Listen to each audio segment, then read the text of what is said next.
સુરતમાં વધુ એક યુવકની હત્યા કરી દેવામાં આવતા પોલીસે તપાસ શરૂ કરી. ઉધના વિસ્તારમાં ગુનેગારો બેફામ બન્યા હોય તેમ જય દલાલ નામના યુવકની નિર્મમ હત્યા કરી ફરાર. સમગ્ર મામલે ઉધના પોલીસે હત્યારાઓ સામે ગુનો નોંધી તપાસ શરૂ કરી છે.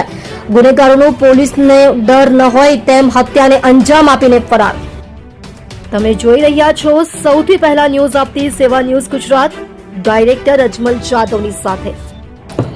ગુનાની હકીકત એ રીતની છે કે આજના રાતના 12:30 વાગે આજુબાજુ જે મરણ જનાર છે જય દલાલ એ તેના મિત્રો સાથે રોડ નંબર 6 જે છે ભંગારની દુકાન ત્યાં ઊભા હતા અને તે વખતે 3 ઈસમો ટુ વ્હીલ ઉપર આવે છે, જેમાં કિશન પરમાર, પંકજ પાટીલ અને મિલન કોળી હોય છે.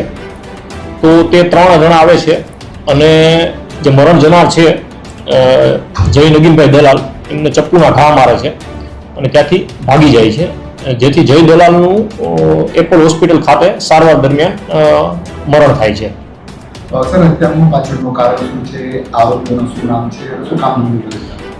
હત્યાનું મૂળ કારણ અત્યારે એવું પ્રાથમિક જણાઈ આવેલ છે કે અગાઉ 3 મહિના અગાઉ આરોપી અને મરણ જનાર વચ્ચે ઝઘડો થયેલો જે છે અને 3 જે આરોપીઓ જે છે તેમના નામ કિશન ઉર્ફે ચકલી, સોમાભાઈ પરમાર, પંકજ પાટીલ અને મિલિંદ કોળી છે.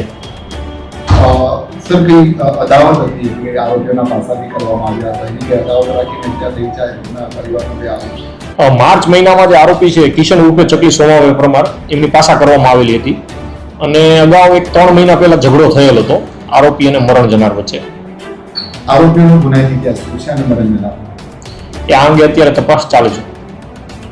કોઈ અટકાયત આરોપીઓને પકડવા માટેની તજવીજ ચાલુ છે.